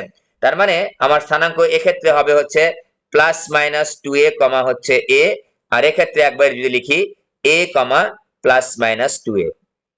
আমি বারবার বলেছি, চিত্র সম্পর্কে গভীর আইডিয়া থাকতে হবে, স্পষ্ট আইডিয়া থাকতে হবে, তাহলে আমাদের অঙ্ক করতে ভুল হবে না, ঠিক আছে? তাহলে এ কমা 2a, তো আমি তো এ পাইছি, তাহলে 2a তো পাবো। তাহলে দেখো তো, তাহলে এখানে আমাদের আমাদের সমীকরণটা কোনটা হয় বলো দেখি? এইটা রিলেটেড হবে নাকি এটা রিলেটেড হবে বলো দেখি একজন? এই চিত্র, এই সমীকরণটা কোনটার মতো হবে, এটার মতো না এটার মতো? পরেরটার মতো হবে, এটা হবে না, কিন্তু এটা হবে, তাই না? যেহেতু আমাদের হচ্ছে এটা এক্স এর উপর স্কয়ার আছে, তাহলে নিয়ামক রেখা হবে হচ্ছে এক্স অক্ষের সমান, এই যে নিয়ামক রেখা হবে এক্স অক্ষের সমান্তরাল, এক্স অক্ষের সমান্তরাল, এক্স অক্ষ কিন্তু না, এক্স অক্ষের সমান্তরাল, তাই না? যাই হোক, এখন আমরা দেখো, এখন আমরা কিন্তু ইজিলি বের করতে পারবো। একবার লিখবো হচ্ছে দেখো তো, এক্স ইজ ইকুয়াল টু কি লিখবা? +-2a লিখবো, আর ওয়াই ইজ ইকুয়াল টু লিখবো আমরা হচ্ছে এ। স্থানাঙ্ক মানে কি? স্থানাঙ্ক মানে এক্স এর মান আর ওয়াই এর মান। এক্স এর মান কত? +-2, এখানে এক্স এর জায়গাতে এক্স নাই, কি আছে? বড় হাতের এক্স আছে, এই যে x+3/2, ওয়াই এর জায়গায় ওয়াই নাই, কি আছে? y+59/24 বসালে আমাদের হয়ে যাবে, ঠিক আছে? আমরা এক্স এর মান পাবো দুইটা, ওয়াই এর মান পাবো একটা, তো দুটা তো পেতেই হবে। ওয়াই এর মান একই রকম থাকবে, দেখো তো এ এ একই রকম থাকবে, আর এক্স এর মান কিন্তু একটা প্লাস থাকবে, একটা মাইনাস থাকবে, এখান থেকে আমরা বের করে নেবো। তাহলে এক্স এর মান কত এখানে? x+3/2 is equal two +-2a, 2a এর মান আমরা কত পেয়েছি? হাফ পেয়েছি। এখান থেকে আমরা পেয়ে যাব আমাদের কাঙ্ক্ষিত এক্স এর মান ইজ ইকুয়াল টু +-1। একবার প্লাস ধরে লিখবো, একবার মাইনাস ধরে লিখবো। তো এক্স ইজ ইকুয়াল টু যদি প্লাস ধরে লিখি, তাহলে 1-3/2, তাহলে -হাফ পাবো, আর -1 মাইনাস ধরে -1 -5/2 পাবো। এক্স এর মান দুটা পেয়ে গেলাম। আমি একবারে লিখছি, তোমরা একবারে লিখবা না, হিসাব নিকাশ করে সুন্দরভাবে লিখবা, ভুল হয়ে যাবে কিন্তু পরীক্ষার খাতায়। -হাফ -5/2, আর y is equal to a, আমি যদি বসাই তাহলে কি বসাবো আমি? y+59/24, y+59/24 is equal to হচ্ছে এর মান হচ্ছে হাফ। তো এখান থেকে আমি যদি ওয়াই বের করি কত পাবো? হাফ মাইনাস 59/24, হাফ 12, 47, 47 ভাগ হচ্ছে 24 পাবো মাইনাস, 47 ভাগ হচ্ছে 24 পাবো হচ্ছে মাইনাস। স্থানাঙ্ক কত হবে? স্থানাঙ্ক হবে -হাফ কমা এইটা, এবং -5/2 কমা এইটা, ওয়াই এর মানটা সেম সেম থাকবে। আশা রাখি উপকেন্দ্রিক লম্ব বিষয়ক আর কোনো প্রবলেম তোমাদের আটকানোর কথা না, দুই ভাবেই করে দিলাম আমরা। গত ক্লাসে বলেছিলাম যে এটা আমি করাবো, অবশ্যই করাবো, কারণ এগুলো বোর্ড পরীক্ষায় আসতেছে, এবং আসতে পারে এবার, ঢাকা বোর্ডেও আসতে পারে এবার। ঢাকা বোর্ডে এটা মোস্ট ইম্পর্টেন্ট এবারের জন্য আমার মনে হচ্ছে। এখানে তো কয়েকটা টপিকই আছে, 2টা প্রশ্ন আসে শর্ট সিলেবাসে, বিশাল ব্যাপার কিন্তু। একটা চ্যাপ্টার স্টাডি করে আমি 2টা প্রশ্ন, মানে একটা গ্রুপকে কভার করে ফেলতেছি। তো একটু এই চ্যাপ্টারটাতে অবশ্যই ভালো করে পড়তে হবে তোমাকে, অবশ্যই ভালো করে পড়া উচিত। তোমাদের পরীক্ষায় কিন্তু চিত্রের সাথে প্রশ্নের অনেক সময় মিল থাকবে না, এটা থেকে ভরকে যাবা না। চিত্র মানেই যে, কারণ যারা প্রশ্নকর্তা তারা অনেক সময় ভুল ভাল প্রশ্ন করে ফেলে, এই প্রশ্নটাই ভুল আছে, এখানে এক্স অক্ষ দিছে, এখানে ওয়াই অক্ষ দিছে, তাহলে কেন্দ্র অবশ্যই 0 0 হওয়া উচিত। উচিত কি উচিত না বলো দেখি, তোমার কমন সেন্স কি বলে? এই এক্স অক্ষ আর ওয়াই অক্ষ দিলে সি এর মানটা 0 0 হওয়া উচিত না? তো আমি যদি এটার এটার মধ্যবিন্দু স্থানাঙ্ক এটার এবং এটার যেভাবে দেওয়া আছে, এটার এবং এটার মধ্যবিন্দু স্থানাঙ্ক দিলে আর 0 0 হচ্ছে না। দেখো তুমি, -12 + 12 0, 6 আর 6 যোগ 12, 12/2 কত হয়? 6, 0,6 হচ্ছে। এই বিন্দুটার স্থানাঙ্ক হচ্ছে 0,6। তাহলে এই চিত্রটা আসলে সঠিক নাই, রাজশাহী 23-এর এই প্রশ্নের চিত্রটা সঠিক নাই, অঙ্ক সঠিক আছে। এখন যদি আমি এই এক্স অক্ষ আর ওয়াই অক্ষ তুলে দিই, তাহলে কিন্তু পুরো কমপ্লিট, তাহলে আর কোনো ঝামেলা নাই। এক্স অক্ষ ওয়াই অক্ষ আমি তুলে দিলাম, তাহলে কিন্তু আমার অঙ্ক কমপ্লিট। তাহলে আমাদের অঙ্কের মধ্যে কোনো এখন আর ভুল নাই, কারণ কেন্দ্র তো সবসময় 0 0 বিন্দু থাকবে, তার কোনো বিষয় না। কিন্তু যদি এখানে x prime x y prime দেওয়া থাকে, তাহলে আমার কেন্দ্র অবশ্যই 0 0 হতে হবে, কারণ আমার তখন তো একটা মূল বিন্দু হয়ে যাচ্ছে। এক্স এবং ওয়াই অক্ষের ছেদ বিন্দু অবশ্যই মূল বিন্দু, কিন্তু এখানে দেওয়া আছে, তো আমরা তুলে দিয়ে করলাম। মনে করো এটা এক্স অক্ষ ওয়াই অক্ষ না, এটা হচ্ছে পরাবৃত্তের অক্ষ, অবশ্যই এটা পরাবৃত্তের অক্ষ, সরি অধিবৃত্তের অক্ষ, ঠিক আছে, এটা অধিবৃত্তের অক্ষ। বুঝাইতে পারছি? তাহলে এখানে কিন্তু ভুল ভাল থাকতে পারে, কিন্তু এটা ভর করার দরকার নেই, যেরকম দেওয়া আছে সেরকম তুমি লিখে দিয়ে আসবা। তুমি যদি টাচ না যদি অঙ্ক কোনো ভাবে ভুলও থাকে, হ্যাঁ, টাচ না করলে কিন্তু নাম্বার অনেক সময় দেয় না, কিন্তু টাচ করে আসবা, হাসরা হাসরি করে আসবা, এরকম এরকম আঁকায় আসবা, যদি মনে হয় তোমার কাছে। তাহলে আমরা একটা অধিবিদ্যা দেওয়া আছে আর একটা পরাবৃত্তের শীর্ষবিন্দু এবং নিয়ামক রেখা দেওয়া আছে। এটা বলেছিলাম খুবই ইম্পর্টেন্ট, কিন্তু পরাবৃত্তের 3টা জিনিস কিন্তু, নিয়ামক রেখা উপকেন্দ্র একটা, 2 নম্বর হচ্ছে শীর্ষবিন্দু উপকেন্দ্র, 3 নম্বর হচ্ছে নিয়ামক রেখা উপকেন্দ্র। কিন্তু নিয়ামক রেখা এবং উপকেন্দ্র, নিয়ামক রেখা, এই যে নিয়ামক রেখা এবং শীর্ষবিন্দু, নিয়ামক রেখা এবং শীর্ষবিন্দু খুবই ইম্পর্টেন্ট। আমি যদি দাগালেই তোমার অঙ্কটা হয়ে যাবে। দেখো আমি দাগাচ্ছি, যখন তুমি এইটাকে দাগাবা, আমি আগেই বলেছি অক্ষ দাগানোর কোনো দরকার নেই, এক্স অক্ষ অক্ষ দাগানোর দরকার নেই, জাস্ট তুমি ওই পরাবৃত্তটাকে দাগাও না, জেনারেলটা দাগাও, এই যে দাগালাম, এই জেনারেলটা দাগাও, এই জেনারেলটা দাগালাম। এই যে শীর্ষবিন্দু দেওয়া আছে, শীর্ষবিন্দু কত? 1,1, আর আমার নিয়ামক রেখা কত? 2x + y - 1 = 0। এইটা না পারা আমার মনে হয় না যে কোনো কারণ আছে, এইটার পরাবৃত্তের সমীকরণ না পারার কোনো কারণ নাই, কারণ আমাদের জানা আছে যে আমাদের উপকেন্দ্র লাগবে, আমাদের কি লাগবে? উপকেন্দ্র লাগবে। তো আমাদের তো কিছুই নাই, এটাও নাই, এটাও নাই, জেরো নাই, তো একটা জিনিস তো আছে রে বাবা, এই উপকেন্দ্র নিয়ামক রেখা যে আমার লম্ব রেখার সমীকরণ আমরা বের করতে পারবো, যার নাম হচ্ছে অক্ষরেখা। অক্ষরেখার সমীকরণ যদি বের করতে পারি, সেটা কোন বিন্দুতে পাস করাবো? এটা a(1,1) বিন্দুতে পাস করাবো, তাহলে কে এর মানটা পেয়ে যাব। আমি করাই দিচ্ছি না, এটা আর এগুলো করাইছি। তাহলে এই যে অক্ষরেখা এবং নিয়ামক রেখার ছেদ বিন্দুতে জেড বিন্দু স্থানাঙ্ক, হ্যাঁ জেড বিন্দু স্থানাঙ্ক পেয়ে গেলাম। জেড বিন্দু যদি স্থানাঙ্কটা পেয়ে যাই, এ জেড এস এর মধ্যবিন্দু, এস এর স্থানাঙ্কটা আমরা পেয়ে যাব। আমাদের টার্গেট ছিল যদি আমরা এস এর স্থানাঙ্ক পাই আর নিয়ামক রেখা পাই, তাহলে আমরা এসপি = পিএম দিয়ে আমরা হচ্ছে পরাবৃত্তের সমীকরণটা বের করতে পারি, তাই না? দেখো একেবারে ভেরি সিম্পল, একেবারে সিম্পল, এগুলো না পারার কোনো কারণ নেই, আর কোনো কারণ নেই, ঠিক আছে? ওকে, তাহলে এটা গেল আমাদের এইরকম। তো আর দেখো তো, এই কনিকটা দেওয়া আছে, এই কনিকটা সাধারণ নিয়মটা আরেকবার দেখা দিচ্ছি। ক নাম্বার = 2, এই যে 2 দ্বারা ভাগ করো, ও এটা সহজ, এটা সহজ, এটা পারবো আমরা, এটা উপবৃত্ত। এখানে দেখো a² = 1 আর b² = কিন্তু 2, তার মানে a বড়, b বড়, a = 1, b = √2, b কিন্তু বড়, তাহলে শীর্ষবিন্দু কত হবে? 0, b হবে, 0, ± b হবে। এটা যেহেতু উপবৃত্ত, যেহেতু b বড়, তাহলে 0, ± b হবে। আচ্ছা, গ নাম্বার প্রশ্ন, যে এই যে চিত্র 2 দেওয়া আছে, বা উদ্দীপক বা দৃশ্যকল্প 2 দেওয়া আছে, দৃশ্যকল্প 2 এর উৎকেন্দ্রিকতা 3 হলে অসীম তট রেখা বের করো। বলতো অসীম তট রেখা, দেখো 4 নম্বরের জন্য কিন্তু পরীক্ষায় আসছে। অসীম তট রেখা বের করার জন্য আমার কি লাগে? অসীম তট রেখা বের করার জন্য আমার কি লাগে? এ লাগে আর বি লাগে। এ লাগে আর হচ্ছে বি লাগে। বলতো এই যে উপকেন্দ্র, এই যে উপকেন্দ্র, তোমাদের যদি একটা সিম্পল প্রশ্ন করি যে উপকেন্দ্রদ্বয়ের মধ্যবর্তী দূরত্ব কত, তুমি কি বলবা এখন? উপকেন্দ্রের মধ্যে 24 না? এই যে 12, এদিকে 12, বা তুমি দূরত্ব হিসাব করে ফেলবা। দূরত্ব হিসাব করে ফেলবা যে root over of minus 12 minus হচ্ছে minus minus plus 12 whole square plus হচ্ছে 6 বিয়োগ 6 হোল স্কয়ার ইজিক্যাল টু হচ্ছে রুট ওভার অফ 24 এর উপর স্কয়ার ইজিক্যাল টু 24। তাহলে উপকেন্দ্র মানে এস প্রাইম, উপকেন্দ্রদ্বয়ের মধ্যে দূরত্ব হচ্ছে 24। তো উপকেন্দ্রের মধ্যে দূরত্ব 24, আমরা কি জানি? 2AE, 2AE is equal two 24। দেখো খুবই সহজ কিন্তু এগুলো অঙ্ক। 2AE is equal two 24। তাহলে AE ইজিক্যাল টু কত? 12। ই এর মানটা দেওয়াই আছে, তাহলে A ইজিক্যাল টু 12 ভাগ ই, 12 ভাগ ই এর মান 3 দেওয়া আছে 4। তাহলে ই এর মান যদি 4 হয় তাহলে স্কয়ার এর মান কত? স্কয়ার এর মান 16।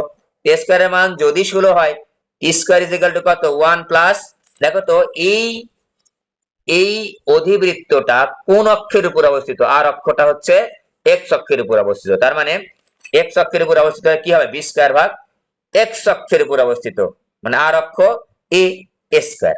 এখান থেকে আমি দেখো ই স্কয়ারের মান হচ্ছে 3 এর উপর square is equal to 1 plus b স্কয়ারের জায়গায় বি স্কয়ার, স্কয়ারের জায়গায় 16 বসালে আমরা পেয়ে যাব ওয়াই স্কয়ার ভাগ 16 ইজিক্যাল টু হচ্ছে এই 3 এর জায়গায় কত হবে? 8 হবে। তাহলে ওয়াই স্কয়ার ইজিক্যাল টু 8 16 কত হয়? 128। তাহলে ওয়াই স্কয়ার ভাগ 128। তাহলে এখান থেকে আমার ওয়াই এর মান দরকার, সরি এটা বি, এখান থেকে আমি বি এর মানটা পেয়ে গেলাম, আর এখান থেকে আমি এর মানটা জানি। তাহলে বি আর এ জানলে আমাদের অসীম তট রেখা আমরা পেয়ে যাব। বি এবং এ জানলে আমরা হচ্ছে অসীম তট রেখা পেয়ে যাব। তো এখন কি অসীম তট রেখা পেয়ে যাবে? বলতো অসীম তট রেখা, এখানে একটা ব্যাপার কিন্তু আছে। ব্যাপার কি? ব্যাপার হচ্ছে এখানকার কেন্দ্র কিন্তু 0 0 না। যদিও অঙ্কের চিত্রের মধ্যে ভুল আছে, আমি কিন্তু অক্ষ কেটে দিয়েছি, অক্ষ কেটে দিয়েছি। অক্ষ থাকলে এখানে 0 0 হওয়া উচিত ছিল। যেহেতু এখানে আমার কেন্দ্র 0 0 না, তাহলে কেন্দ্রটা বের করে নাও। কেন্দ্র কত? বের করলামই তো, কেন্দ্র হচ্ছে মাঝখানে, এস এবং এস প্রাইমের মাঝখানে তো কেন্দ্র থাকে। তাহলে কেন্দ্র স্থানাঙ্ক কত হবে? সি অফ 0,6 বের করে নিলাম, আমি একবার লিখলাম। এই যে -12 যোগ 12 ভাগ 2 0, আর 6 যোগ 6 ভাগ 2। তাহলে আমাদের শীর্ষবিন্দু হচ্ছে 0,6, 0,6। তাহলে এই অধিবৃত্তের উপরে কি বলে? অসীম তট রেখা কত হয় বলো দেখি, একজন পারবা কিনা? ওয়াই এর জায়গায় কি বসবে? y minus 6, very good, আর is equal to plus minus b ভাগ a ইন্টু x বিয়োগ 0। এই এখানে লেজুর আছে কিন্তু, কারণ কেন্দ্র কিন্তু 0 0 না। কেন্দ্র 0 0 হলে কিন্তু y is equal to plus minus b ভাগ a ইন্টু x বসাতাম। যেহেতু এখানে কেন্দ্র 0 0 না, 0,6, তাহলে 0 এর জায়গায় আমার 0 x বিয়োগ 0, আর y 6 এর জায়গায় আমার y minus 6। ওকে, এগুলো শিখাইছি কিন্তু। তাহলে এই গেল আমাদের এই যে রাজশাহী 23-এর প্রশ্ন। ঠিক আছে, সহজ ছিল, খুব কঠিন না, কিন্তু চিত্রটা ভুল ছিল, একটু ভুল ছিল। কি রে, সব কমপ্লিট?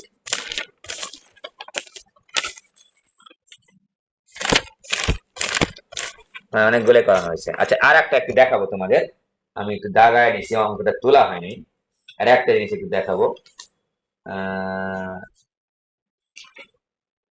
ওই গেল, এই যে অঙ্কটা সিলেট 23, এটা সে ছেড়ে দেবো তোমাদের। সিলেট 23, তোমরা একটু 23টা কমপ্লিট করতো বাবা। 23 কমপ্লিট করে মনে হয় যে সব অঙ্ক মনে হচ্ছে আমার হয়ে যাবে। 23-এ যে 9টা বোর্ড, 23-এর 9টা বোর্ড 18টা প্রশ্ন আছে, 23টা কমপ্লিট করে ফেলবা। ঠিক আছে,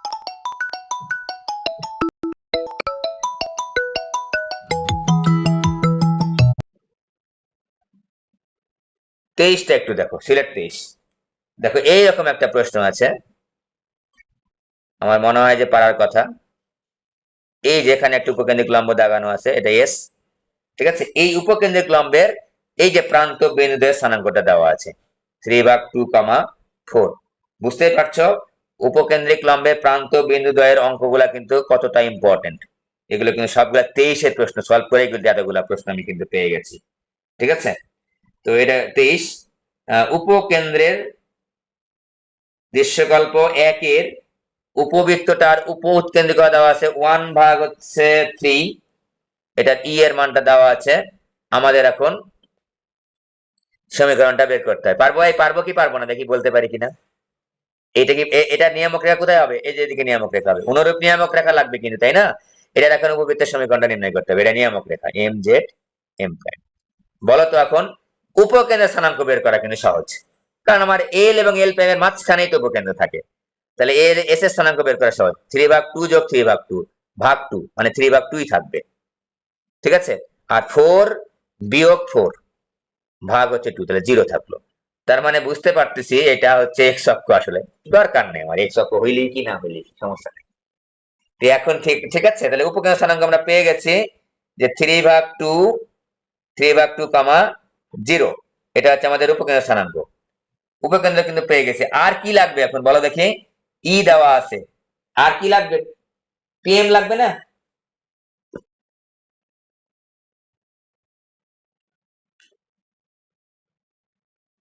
আচ্ছা, এখন দেখো তো, উপকেন্দ্রের স্থানাঙ্ক আমি একটা পেয়েছি। উপকেন্দ্রের স্থানাঙ্ক আমরা একটা পেয়েছি, তাই না? তাহলে এখন এই উপকেন্দ্রের স্থানাঙ্ক কত? 3/2, 0 এটা। তাহলে আমি কি লিখতে পারি না যে এ ই ইজিক্যাল টু হচ্ছে 3/2 এ লিখতে পারি কি পারি না বলো দেখি? এটা কেন্দ্র, যেহেতু এটা 0, তার মানে এটা এক্স অক্ষতে বুঝতেই পারতেছি। তাহলে এই কমা 0 আমাদের উপকেন্দ্রের স্থানাঙ্ক কত? এই কমা 0, তাহলে এই সমান সমান 3/2। ই এর মানটা কিন্তু দেওয়া আছে। তাহলে দেখো এ গুণ হচ্ছে 1/3 ইজিক্যাল টু 3/2, তাহলে এ ইজিক্যাল টু 9/2 বা